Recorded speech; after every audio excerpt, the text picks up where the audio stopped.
Fala galera, tudo tranquilo? Pessoal, na nossa última aula da Frente 4, nós estudamos as três leis de Kepler. A primeira lei é a lei das órbitas, a segunda lei, lei das áreas, e a terceira lei é a lei dos períodos. Nessa aula, nós vamos fazer alguns exercícios referente ao assunto. Então, pegue a sua apostila 3, por gentileza. Vá na página 409. A gente vai resolver o exercício 1. Analise as proposições abaixo sobre as principais características dos modelos de sistemas astronômicos. Primeira afirmação. Sistema dos gregos. A Terra, os planetas, o Sol e as estrelas estavam incrustados em esferas que giravam em torno da Lua. Não, essa afirmação é falsa, tá? Por que é uma afirmação falsa? O sistema dos gregos era um sistema geocêntrico. A Terra se encontrava no centro. Ao redor da Terra, nós tínhamos várias esferas. E aí, presa a essas esferas, nós tínhamos os planetas, o Sol, a Lua. Quando essas esferas giravam ao redor da Terra, os planetas, a Lua e o Sol orbitavam a Terra, tá? Então, as esferas giravam em torno da Terra, não em torno da Lua, como foi afirmado, ok? Segunda afirmação. Ptolomeu supunha que a Terra encontrava-se no centro do universo e os planetas moviam-se em círculos, cujos centros giravam em torno da Terra. O sisteminha proposto por Cláudio Ptolomeu era um sistema geocêntrico, então a Terra se encontrava no centro. O Sol e a Lua orbitavam a Terra. A órbita era circular. Agora, os planetas, eles orbitavam centros. E esses centros é que orbitavam a Terra. As circunferências que os planetas descreviam, né, ao redor desses centros eram chamadas de epiciclos. Então, essa afirmação 2 é uma afirmação verdadeira. 3. Copérnico defendia a ideia de que o Sol estava em repouso no centro do sistema e que os planetas, inclusive a Terra, girava em torno dele em órbitas circulares. O modelo proposto por Nicolau Copérnico era um modelo heliocêntrico, que colocava o Sol no centro do sistema. Os planetas descreviam circunferências ao redor do Sol. Então, os planetas, inclusive a Terra, orbitava o Sol descrevendo, né, circunferências. As órbitas eram circulares, afirmação verdadeira. Quarta e última, Kepler defendia a ideia de que os planetas giravam em torno do Sol, descrevendo trajetórias elípticas, e o Sol estava situado em um dos focos dessa elipse. Gente, isso aí é a primeira lei de Kepler, né? Kepler percebeu que os planetas orbitavam o Sol, só que as órbitas que os planetas descreviam, né, as órbitas dos planetas ao redor do Sol, não eram órbitas circulares, eram órbitas elípticas. Como uma elipse tem dois focos, o Sol estava ocupando um dos focos dessa elipse. Então, afirmação verdadeira. Bom, a alternativa é a C. Exercício 2. O exercício 2 é sobre a segunda lei de Kepler. A segunda lei de Kepler diz para a gente que o segmento de reta que vai do centro de uma estrela até o centro de um planeta, né? Lembrando que esse planeta tem que orbitar essa estrela, vai varrer áreas iguais em intervalos de tempos iguais, tá? Então, quando eu tenho um planeta orbitando uma estrela, o segmento de reta que vai do centro da estrela ao centro do planeta tem que varrer áreas iguais em intervalos de tempos iguais. Um planeta realiza uma órbita elíptica com uma estrela em um dos focos. Em 2 meses, grife por favor, 2 meses, o segmento de reta que liga a estrela ao planeta varre uma área A.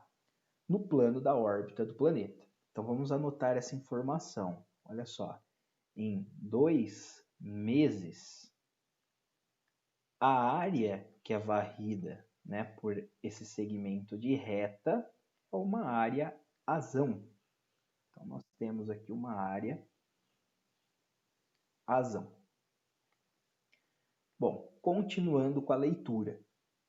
Em 32 meses, tal segmento varre uma área igual a azinho vezes azão. Qual o valor de azinho? Pessoal, em intervalos de tempos iguais, eu tenho que ter áreas iguais. Agora, e se eu dobrar o intervalo de tempo? O que acontece com a área? Eu dobro a área. E se eu triplicar o intervalo de tempo? O que acontece com a área? Ela aumenta de 3 vezes, né? A área varrida pelo segmento de reta e o intervalo de tempo, né, para que essa área seja varrida, são grandezas diretamente proporcionais. Quando eu tenho grandezas diretamente proporcionais, eu posso utilizar a regrinha de 3, tá? Então, em 2 meses, a área varrida, né, pelo segmento de reta é azão. Em 32 meses, a área que vai ser varrida pelo segmento de reta corresponde a azinho vezes azão. Lembrando que eu só estou aplicando aqui uma regra de 3, porque eu sei que a área e o intervalo de tempo são grandezas diretamente proporcionais, tá? Multiplica em cruz. Multiplicando em cruz vai ficar assim, ó. 2 que multiplica azinho vezes azão é igual a 32 azão. Azão de um lado, azão do outro. A gente pode cortar. O 2 vem para cá dividindo. E aí nós vamos encontrar que azinho é 32 por 2, 16. Sem unidade, tá? Esse azinho ele é só um número. Tudo bem? Então, azinho é igual a 16. Uma outra forma da gente resolver esse exercício, né? Nós terminamos o exercício. Aqui é uma outra maneira de pensar. É a gente utilizar a velocidade areolar. Comentei com vocês que a velocidade areolar é a área dividido pelo intervalo de tempo, tá? Quando eu pego a área e divido pelo intervalo de tempo, eu vou obter um valor que é constante, que a gente chama de velocidade aerolar. Gabriel, mas por que ao dividir a área pelo intervalo de tempo a gente obtém um valor constante, né? Por que essa velocidade aerolar é constante? Olha só, à medida que eu dobro a área, eu tenho que dobrar o tempo.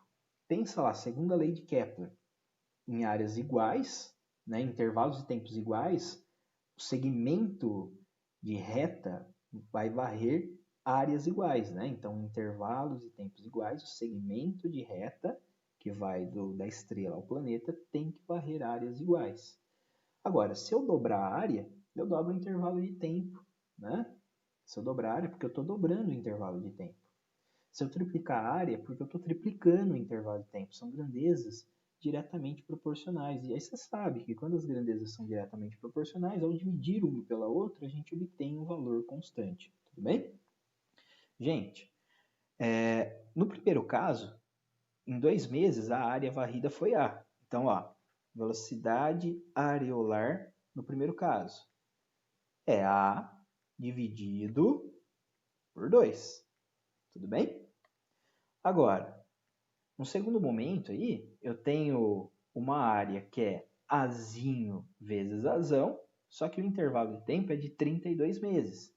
Então, a velocidade areolar 2 aqui, ó, vai ser azinho vezes azão dividido por 32, tá?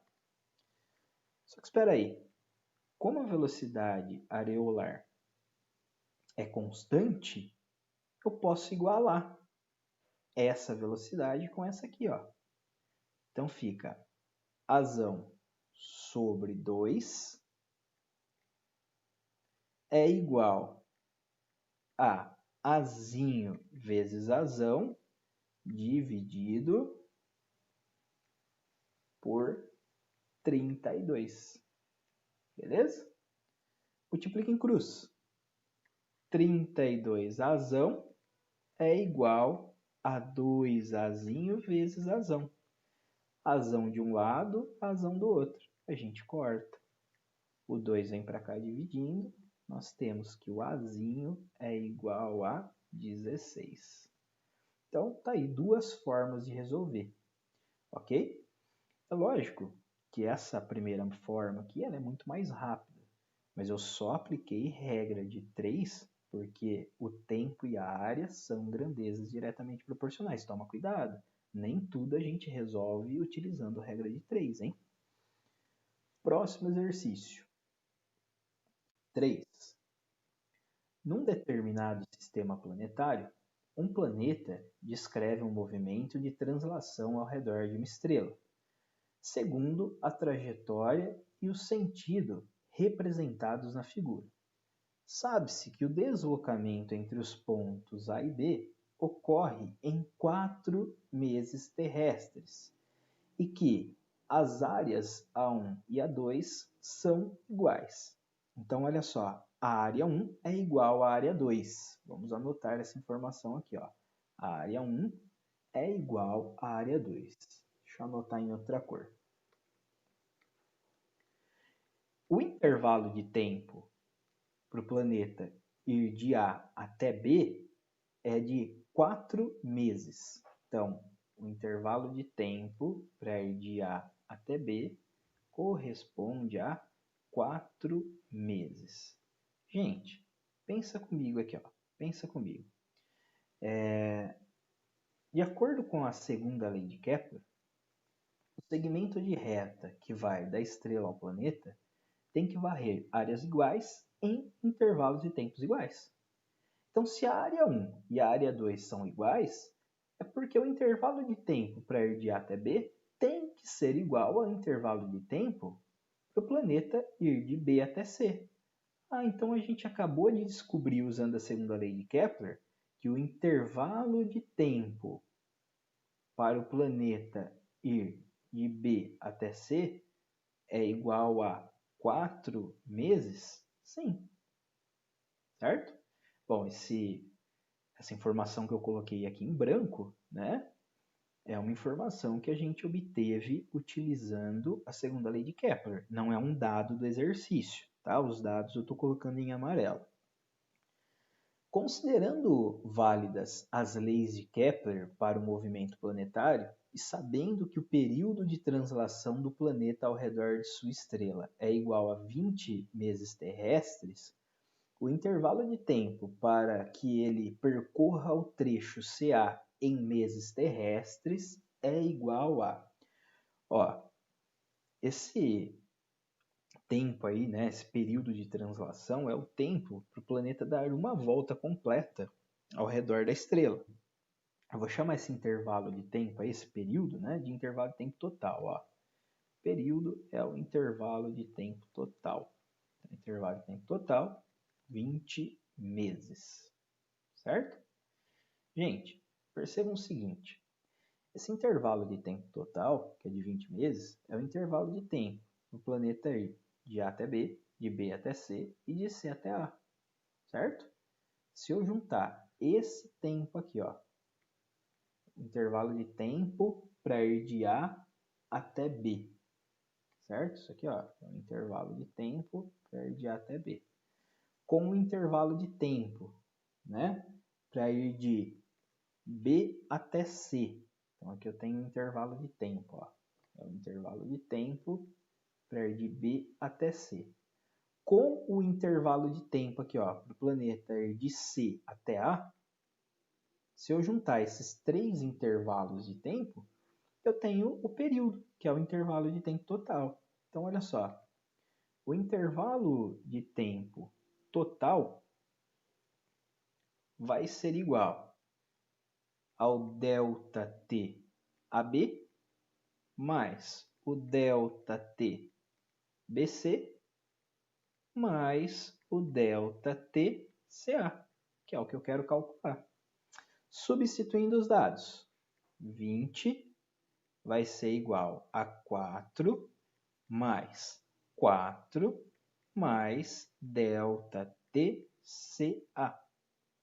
Isso aqui dá 8, joga para lá, vai negativo. Então, nós temos que o intervalo de tempo para o planeta ir de C até A corresponde a 12 meses.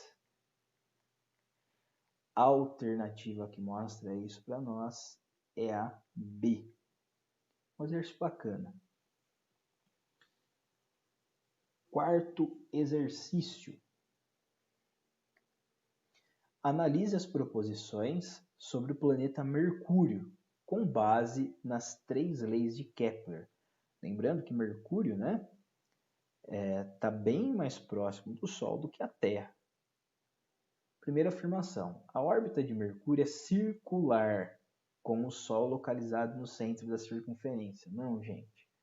Os planetas descrevem órbitas elípticas ao redor do Sol, tá? Não órbitas circulares. Então, essa afirmação é falsa. 2. A magnitude da velocidade de translação, não velocidade areolar, hein? A magnitude da velocidade de translação de Mercúrio varia ao longo de sua trajetória. A magnitude, gente, é um módulo, tá? A intensidade do vetor velocidade. O valor da velocidade de translação de Mercúrio vai variar ao longo da órbita, tá? Lembra que nós temos o periélio e o afélio? Perto do hélio, periélio.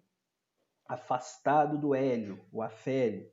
Quando o planeta está no periélio, é quando ele tem velocidade máxima, né? É quando a velocidade de translação assume o valor máximo. Quando o planeta está no afélio, é quando a velocidade de translação vai assumir o valor mínimo, tudo bem? Então, essa afirmação aqui, ó, é uma afirmação verdadeira, ok? A velocidade que é constante é a velocidade areolar, não a velocidade de translação. Toma cuidado para você não confundir as duas. 3. A magnitude da velocidade de translação de Mercúrio é constante em toda a sua trajetória. Não. Afirmação falsa. Se a 2 é verdadeira, a 3 tem que ser falsa, né? 4. O período de translação de Mercúrio independe do raio de sua órbita circular. O período de translação de um planeta, né, ao redor de uma estrela depende do raio da órbita, né, que esse planeta descreve ao redor da estrela. Lembre-se da terceira lei de Kepler, a lei dos períodos. A lei dos períodos diz para a gente o seguinte, que o quadrado do período da órbita de um planeta ao redor de uma estrela, dividido pelo cubo do raio médio da referida órbita, é um valor constante, certo? Então, percebam que à medida que eu aumento, né, a distância do planeta até a estrela, à medida que eu aumento o raio da órbita, né, o raio médio da órbita, eu vou ter que aumentar o período também, tá? A Terra está mais afastada do Sol do que Mercúrio. É por isso que a Terra leva um tempo maior para dar uma volta ao redor do Sol, tá? Então, essa afirmação aqui é falsa. A única correta é 2, então, alternativa C. E o último exercício, exercício 5. 2 satélites artificiais, A e B, movimentam-se em órbitas circulares ao redor da Terra. Então, aqui a gente vai considerar as órbitas como sendo circulares. Sabe-se que o satélite B está 4 vezes mais longe do centro da Terra do que o satélite A. E que o período de revolução do satélite A é de 30 dias. Então, ó, o tempo que o satélite A leva para dar uma volta ao redor da Terra é de 30 dias. Tá aí o período, né? Gente, aqui eu montei um esqueminha, ó. Tá aqui a Terra, satélite A, satélite B. Como o satélite B está 4 vezes mais longe da Terra do que o satélite A, significa que o raio B vai ser 4 vezes o raio A, tá? Então, o raio B é 4 vezes o raio A, certo? A distância do satélite B até o centro da Terra é 4 vezes maior do que a distância de A até o centro da Terra, né?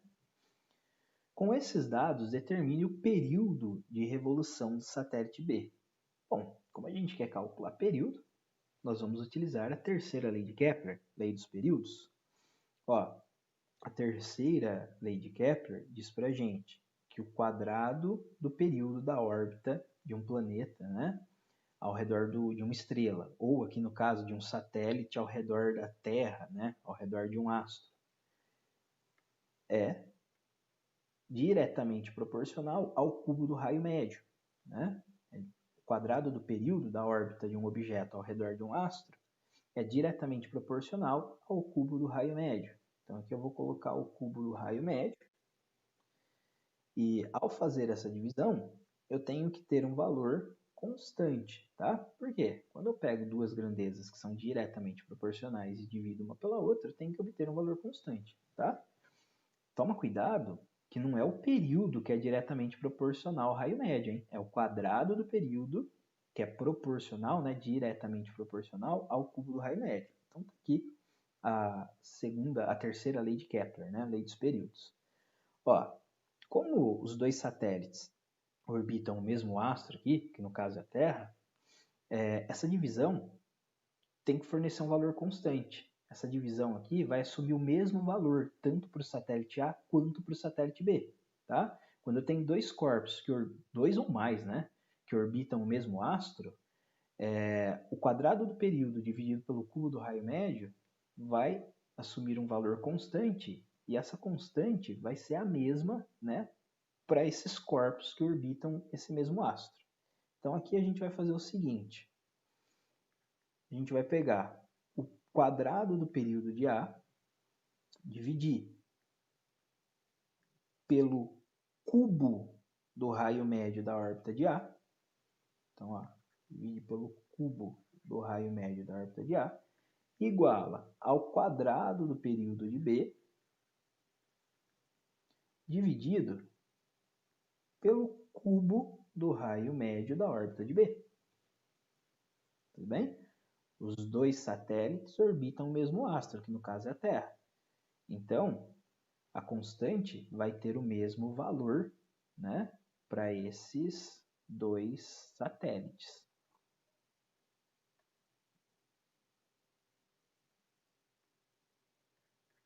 Bom, vamos lá, substituindo os dados.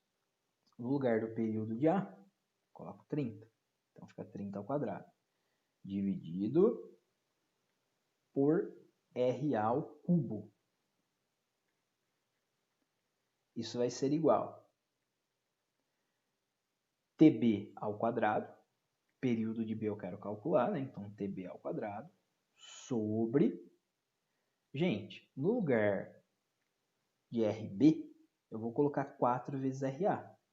Só que toma cuidado, opa, aqui é o cubo, né? Ó. Então, vamos corrigir isso aqui. Aqui, ó, é o cubo. Ó, no lugar do RB, eu vou colocar 4 vezes o RA. Só que toma cuidado que 4RA vai ficar elevado ao cubo, tá? Então vai ficar 4RA ao cubo. Ó, um erro muito comum na hora que o pessoal vai resolver exercício. Coloca só o RA ao cubo. Não, é o 4RA que tem que ficar ao cubo. Tudo bem? Não vou elevar isso aqui ao quadrado. Vou deixar dessa forma mesmo. Então vai ficar 30 ao quadrado sobre RA ao cubo. Isso vai ser igual TB ao quadrado dividido por 4 ao cubo. é 4 vezes 4 vezes 4. Então, vamos lá. 4 vezes 4, 16. Vezes 4, 64. Então, vou colocar 64 aqui. R ao cubo é R ao cubo. Tá aqui, ó. R ao cubo de um lado, do outro a gente pode cortar, né? Então, a gente vem aqui, ó, e corta. O 64 vai para lá multiplicando. Então, nós temos que TB ao quadrado vai ser igual a 30 ao quadrado vezes 64. Aí, nós tiramos raiz dos dois lados, né? Dos dois lados da igualdade. Aqui vai ficar TB. Raiz quadrada de 30 ao quadrado é 30. Raiz quadrada de 64 é 8. 30 vezes 8 dá 240. Então, o período, né, de órbita do satélite B é de 240 dias. Ok? Ó, toma cuidado, porque tem aluno que pensa de forma errada na hora de resolver esse tipo de exercício. O aluno quer resolver de forma muito rápida e pensa errado. Ah, como o B está 4 vezes mais longe da Terra do que A, então o período de B vai ser 4 vezes maior que o de A. Né? E aí o aluno faz assim, ó, 4 vezes 30, né? 4 vezes 30. E fala que é 120. Não é assim que resolve, tá? Toma cuidado. O período e o raio não são diretamente proporcionais. É o quadrado do período que é diretamente proporcional ao cubo do raio da órbita, tá? Do raio médio da órbita. Então toma cuidado, beleza? Bom, galera, a gente vai ficando por aqui. Bons estudos para vocês. Um abraço e até a nossa próxima aula.